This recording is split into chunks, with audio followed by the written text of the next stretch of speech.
आज हम बात करने वाले हैं उस राइड के बारे में, उस सफर के बारे में जिसको करने का सपना हर एक इंडियन यूथ का होता है। जी हाँ, आज हम लोग बात करने वाले हैं लद्दाख के बारे में, लद्दाख राइड के बारे में, लद्दाख ट्रिप के बारे में।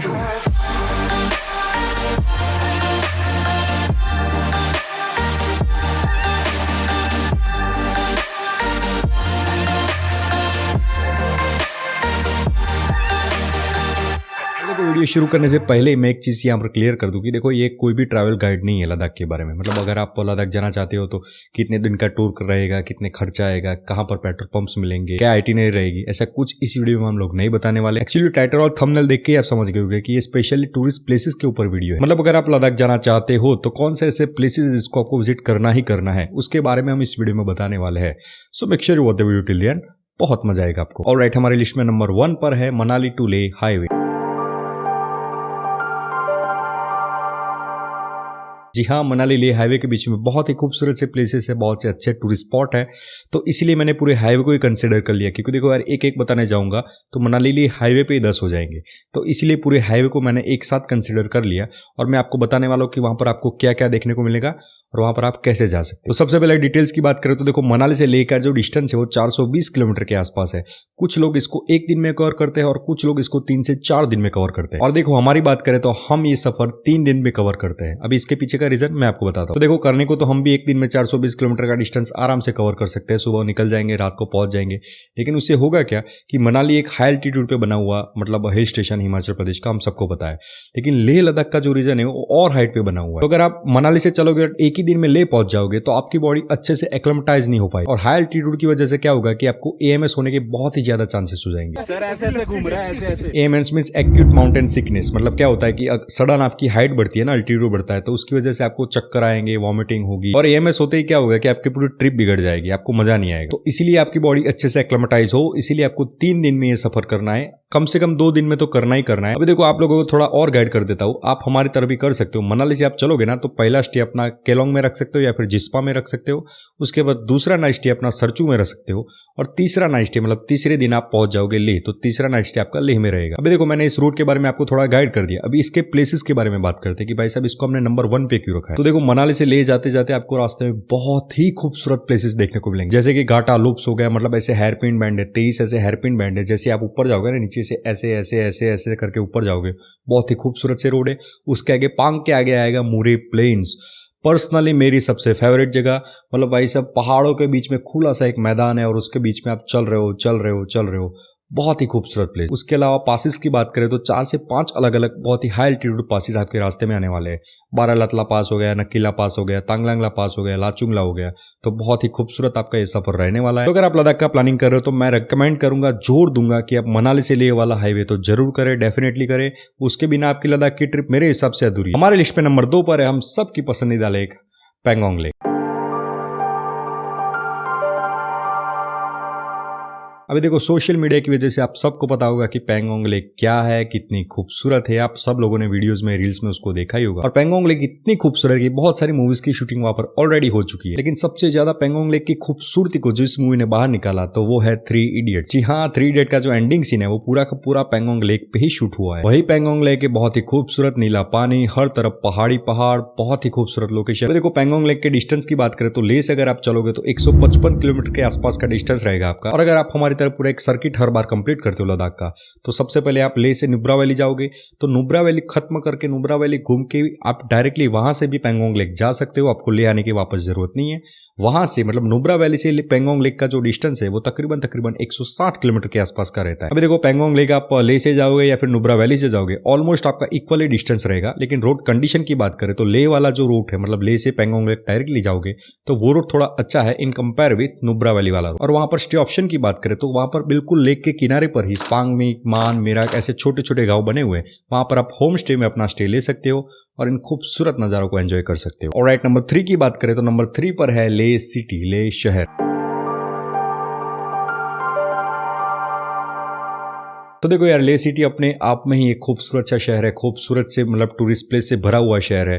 तो वहाँ पर अगर आप जाओगे तो मतलब आपको बहुत सारे प्लेसेस देखने को मिल जाएगी। आपके 3 दिन आराम से ले सिटी में ही जाने वाले, मैं बता रहा हूँ। हम लोग जब भी लद्दाख राइड करते हैं कम से कम 3 दिन का स्टे हमारा ले सिटी में ही रहता है। अभी प्लेसेस की बात निकली है तो मैं आपको बता देता हूँ कि वहाँ पर कौन से ऐसे प्लेसेस जहाँ पर आपको जाना ही जाना है। तो देखो, सबसे पहले तो लेह पैलेस आ जाता है, उसके बाद शांति स्तूपा आ जाता है, उसके बाद आप जा सकते हो लेह वॉर मेमोरियल, बहुत ही खूबसूरत सा वॉर मेमोरियल वहां पर बना हुआ है। उसके बाद आप थिक से मोनेस्ट्री जा सकते हो। लेह सिटी के आउटस्कर्ट की बात करें तो वहां से 20 से 25 किलोमीटर के आसपास आप जाओगे तो मैग्नेटिक हिल आपको मिल जाएगी, गुरुद्वारा श्री पत्थर साहिब आप देख सकते हो।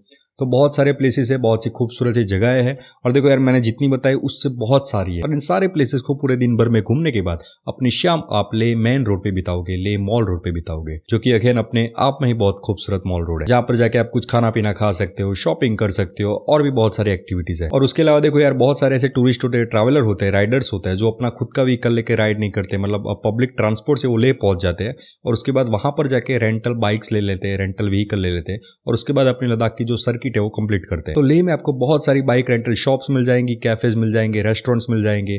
तो कोई दिक्कत नहीं आने वाली, आपको सारा कुछ सब कुछ आपको लेह में मिल जाने वाला है। नंबर 4 पर है हान ले।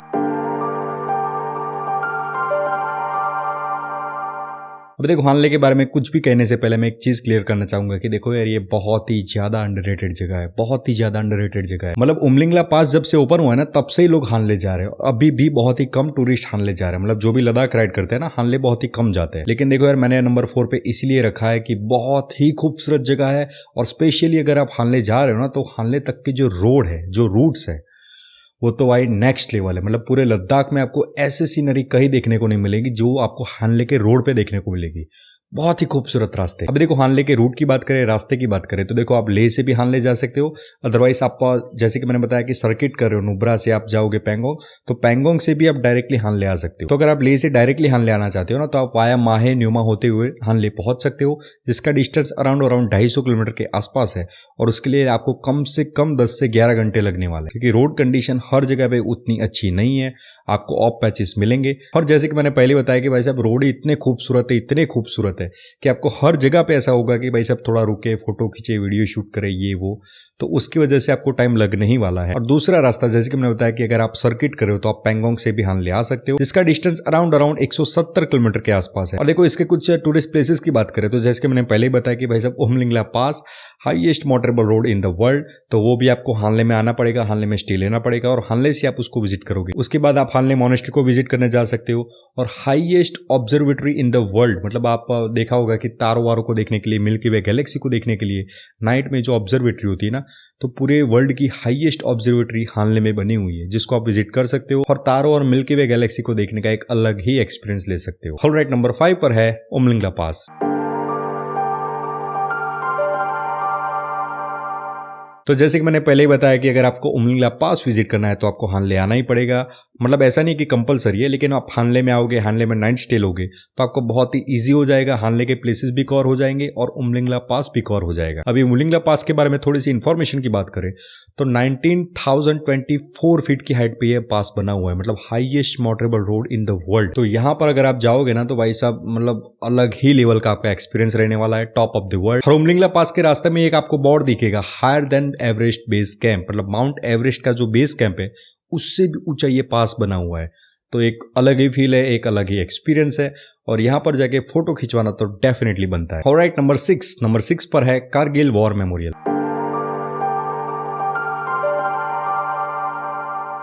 अब देखो, नाम से आपको पता चल रहा होगा कि ये जगह क्या है। वॉर मेमोरियल है, बहुत ही खूबसूरत सी जगह है और एक हिस्टोरिकल जगह है। अब देखो, स्पेशल ये वाला प्लेस जो है ना, वो पर्टिकुलर एक रूट वालों के लिए ही है। ऐसा क्यों, मैं आपको समझाता हूँ। तो देखो, लेह पहुंचने के 2 रास्ते आपको पता ही होगा कि आप मनाली से ले जा सकते हो, अदरवाइज श्रीनगर से ले जा सकते हो। तो लेह श्रीनगर वाला जो रूट है, हाईवे है, उस हाईवे पे ये जगह बनती है।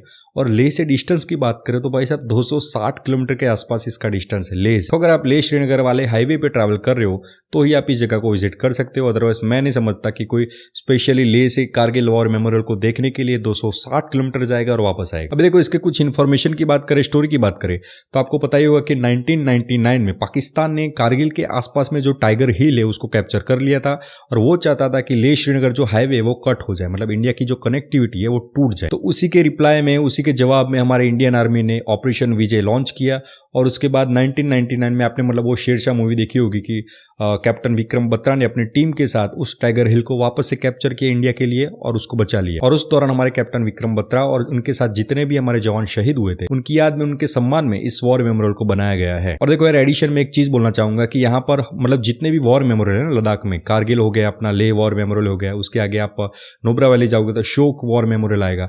हर जगह पे आर्मी के जो शॉप होते हैं ना वो बने होते हैं, तो वहां पर आप टी शर्ट ले सकते हो, जैकेट ले सकते हो, ट्रैक पैंट्स ले सकते हो, हैट ले सकते हो, कुछ भी ले सकते हो। तो देखो यार, मैं बोलूंगा कि कुछ ना कुछ तो डेफिनेटली लो वहां से, क्योंकि देखो यार आपकी एक मेमोरी बन जाएगी, साथ ही हमारे इंडियन आर्मी की तरफ हमारा कुछ कंट्रीब्यूशन हो जाएगा। ऑलराइट, नंबर 7 पर है सोमोरिरी लेक। तो देखो यार, पेंगोंग लेक की तरह ये भी बहुत ही खूबसूरत सी झील है, और फिर से बता रहा हूँ हालने की तरह ये भी काफी अंडररेटेड प्लेस है और हाईएस्ट अल्टीट्यूड लेक है, मतलब पूरे इंडिया में सबसे ज्यादा हाइट पे ये लेक बनी हुई है। तो देखो यार, जैसे कि मैंने पहले बताया कि अगर आप सर्किट कर रहे हो तो आप हालने से भी डायरेक्टली सोमोरिरी लेक के लिए जा सकते हो, या फिर आप मनाली से जा सकते हो, और डायरेक्टली आप लेह से भी जा सकते हो। और स्टे ऑप्शन की बात करें ना, तो देखो यार, लेक के किनारे यहाँ पर कॉर्जोक विलेज बना हुआ है जहाँ पर बहुत सारे होम स्टेज है, तो वहां पर जाके आप अपना स्टे ले सकते हो। और जैसे कि मैंने पहले ही बताया कि अंडररेटेड जगह है, बहुत टूरिस्ट यहाँ पर नहीं होते, तो आपको इजीली नाइट स्टे वहां पर मिल जाएगा। अब देखो दूसरे रूट की बात करें ना, तो आप मनाली से भी डायरेक्टली सोमोरिरी लेक जा सकते हो। लेकिन देखो यार, यहाँ पर एक चीज बताना चाहूंगा, वार्निंग देना चाहूंगा कि आप ये गलती कभी भी मत करना, मतलब डायरेक्टली आप मनाली से सोमोरिरी लेक मत पहुंच जाना, क्योंकि सोमोरिरी लेक 14,800 फीट की हाइट पे बना हुआ है, तकरीबन 15,000 फीट की हाइट पे सोमोरिरी लेक बना हुआ है, तो वो बहुत ही ज्यादा अल्टीट्यूड है इन कंपेयर विथ मनाली। तो अगर आप मनाली से डायरेक्टली सोमोरिरी लेक पहुंच गए तो आपको EMS होगे ही होगे, उसकी गारंटी मैं देता हूं। Nubra valley at number 8। तो देखो यार, जितने भी टूरिस्ट, जितने भी राइडर्स लद्दाख राइड करते हैं ना, तो नुब्रा वैली तो वो डेफिनेटली जाते हैं, मतलब हॉट फेवरेट जगह है उनकी, नुब्रा वैली और पेंगोंग लेक, ये दो जगह तो सबसे ज्यादा भीड़ आपको देखने को मिलेगी। अभी देखो यार, कुछ इन्फॉर्मेशन की बात करें तो लेह से नुब्रा वैली का जो डिस्टेंस है वो तकरीबन 115 किलोमीटर के आसपास है, और खारदुंगला पास को क्रॉस करके आपको वहां पर जाना है। Second highest motorable road in the world, मतलब जब तक उमलिंगला पास नहीं बना था तब तक खारदुंगला पास हाईएस्ट था, लेकिन अभी वो सेकंड हो चुका है। रोड कंडीशन की बात करें तो बहुत ही अच्छी है, आपको कोई दिक्कत नहीं आने वाली, आप इजीली ड्राइव कर सकते हो, राइड कर सकते हो। अब देखो, उसमें थोड़ा और गाइड कर दूं तो आप जैसे डिस्किट जाओगे ना, तो डिस्किट में आप डिस्किट मॉनेस्ट्री विजिट कर सकते हो, मैत्री बुद्धा का 120 फीट ऊंचा बहुत ही खूबसूरत सा स्टैचू विजिट कर सकते हो। उसके बाद आप हुंदर जा सकते हो, हुंदर में सैंड ड्यून्स में डबल हम्प कैमल की राइड कर सकते हो। पूरे इंडिया में आपको नुब्रा वैली के अलावा डबल हम्प कैमल कहीं देखने को नहीं मिलेंगे। और उसके बाद आपको और अंदर जाने की इच्छा है तो वहां से 80 किलोमीटर दूर है टूटुक विलेज, और टूटुक से 10 किलोमीटर, आई थिंक 7 से 10 किलोमीटर के आसपास है थांग विलेज, भारत का सबसे आखिरी गांव। उसके बाद POK शुरू हो जाता है, और थांग विलेज में जाके एक व्यू पॉइंट है, वहां पर जाके आप पाकिस्तान का, मतलब POK जो है वहां पर पाकिस्तान का एक गांव देख सकते हो। और देखो, नाइट स्टे की बात करें, स्टे ऑप्शन की बात करें तो आप हुंदर में रुक सकते हो, डिस्किट में रुक सकते हो, बहुत सारे स्टे ऑप्शन है, कोई दिक्कत नहीं आने वाली। ऑलराइट, नंबर 9 पर है पुगा वैली। देखो, ये पूरा का पूरा रूट ही अंडररेटेड है, मतलब मोस्टली जो लोग होते हैं वो क्या करते हैं, लेह से निकल के नुब्रा वैली जाते हैं, पेंगोंग जाते हैं और वापस ले आ जाते हैं। लेकिन अगर आप हमारी तरह सर्किट कंप्लीट करोगे, मतलब लेह से नुब्रा, नुब्रा से पेंगोंग, पेंगोंग से नीचे हानले आओगे, जैसे कि मैंने पहले बताया कि वो भी अंडररेटेड है। उसके बाद आप सोमोरिरी आ सकते हो, अगेन अंडररेटेड। उसके बाद सोमोरिरी से आप नीचे मनाली की तरफ डायरेक्टली जा सकते हो, तो उस रूट में आपको पुगा वैली आ जाएगा। देखो, पुगा वैली क्या जगह, मैं आपको समझाता हूँ। तो आपको पता होगा कि देखो यार, लद्दाख पूरा का पूरा मिट्टी वाला है, मतलब वहां पर ग्रीनरी आपको बहुत ही कम जगह पे देखने को मिलती है। लेकिन पुगा वैली में आपको घास के बहुत ही बड़े बड़े टीले देखने को मिल जाएंगे, हॉट वाटर स्ट्रीम देखने को मिल जाएगी, तो बहुत ही यूनिक सा आपका एक्सपीरियंस रहेगा, बहुत ही अच्छा एक्सपीरियंस रहेगा। मतलब हर तरफ मिट्टी के गंजे पहाड़ दिखेंगे और बीच में आपको ग्रीनरी देखने को मिलेंगी, घास के मैदान देखने को मिलेंगे, तो बहुत ही अच्छा एक्सपीरियंस रहेगा। एग्जैक्ट डिस्टेंस की बात करें तो सोमोरिरी से सिर्फ और सिर्फ 60 किलोमीटर के डिस्टेंस पर, और वो भी आपके घर वाले रूट पे ही है, तो आपको कहीं भी जाने की जरूरत नहीं है। और नंबर 10 पर है अगेन एक और underrated place, Siachen base camp. अब देखो, सियाचिन बेस कैंप की बात करें तो हाल ही में, मतलब पिछले 2-3 साल में ही सरकार ने उसको टूरिस्ट के लिए ओपन किया है। अदरवाइज अभी तक वहां पर सिविलियंस अलाउ नहीं थे, मतलब आर्मी के लोग ही वहां पर जा सकते थे, लेकिन टूरिस्ट के लिए अभी वो ओपन हो चुका है, तो आप वहां पर जा सकते हो। और देखो यार, इसके रूट की बात करें तो बिल्कुल सेम रूट रहने वाला है, मतलब वाया खारदुंगला पास आप डायरेक्टली लेह से नुब्रा वैली जा सकते हो, और सियाचिन बेस कैंप भी नुब्रा वैली में ही पड़ता है। मतलब जैसे आप नुब्रा वैली पहुंचोगे तो लेफ्ट वाला रास्ता जो जाएगा वो जाएगा डिस्किट हुंदर की तरफ, आपको लेफ्ट नहीं जाना है, आपको सीधे चले जाना है, और उसी कोने पे बना हुआ है इंडियन ऑयल का पेट्रोल पंप। तो उस पेट्रोल पंप को याद रख के आपको पनामिक वाले रोड पे सीधे चले जाना है अगर आप सियाचिन बेस कैंप जाना चाहते हो। तो अभी देखो, जिन लोगों को नहीं पता उनको बता देता हूँ, सियाचिन बेस कैंप एक्चुअली वही जगह है जहाँ से सियाचिन ग्लेशियर का ट्रैक स्टार्ट होता है। वहाँ पर सिविलियंस अलाउ नहीं है, लेकिन वो हमारा इंडिया का लास्ट पॉइंट है, आखिरी पॉइंट है। और वहाँ पर पहुँचते आपको इंडियन आर्मी को दिल से सैल्यूट करने का मन करेगा, क्योंकि देखो यार ठंड में सियाचिन ग्लेशियर का जो टेम्परेचर है वो -86 डिग्री सेल्सियस पहुँच जाता है। तो आप उसी से समझ सकते हो कि कितनी एक्सट्रीम कंडीशन में हमारे जवान हमारे लिए वहाँ पर अपनी ड्यूटी करते हैं। ये है रियल जूस, गोवा का।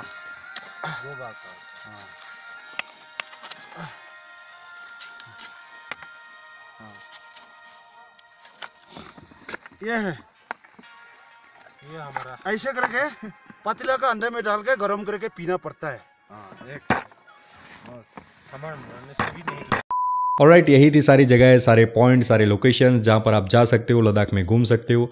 और देखो यार टॉप 10 की हमारी इस लिस्ट में हमने ऑलरेडी बहुत सारे प्लेसेस कवर कर लिए, मतलब 50 से भी ज़्यादा, अगर आप अलग अलग गिनोगे ना तो 50 से भी ज़्यादा लोकेशंस हमने ऑलरेडी कवर कर लिए हैं। तो लद्दाख बहुत ही खूबसूरत है, बहुत ही बड़ा है और हर एक के लिए वहाँ पर कुछ ना कुछ है। तो उम्मीद करता हूँ कि आपको ये वीडियो अच्छा लगा होगा। अगर आपको ये वीडियो अच्छा लगा है तो वीडियो को लाइक कर दीजिए, शेयर कर दीजिए और अच्छा सा एक कमेंट कर दीजिए। और कोई भी क्वेश्चन आपको लद्दाख सीरीज से रिलेटेड है ना तो नीचे कमेंट करके डेफिनेटली बताएं। और देखो यार अगर आप इस चैनल पर नए हो, पहली बार हो तो सब्सक्राइब कर लो। देखो यार ऐसे बहुत सारे वीडियोस आगे आने वाला है, इन फ्यूचर आने वाला है। पूरे इंडिया में आप कहीं भी ट्रैवल करना चाहते हो तो उसके ट्रैवल गाइड हम आपको देने वाले हैं। So make sure subscribe this channel.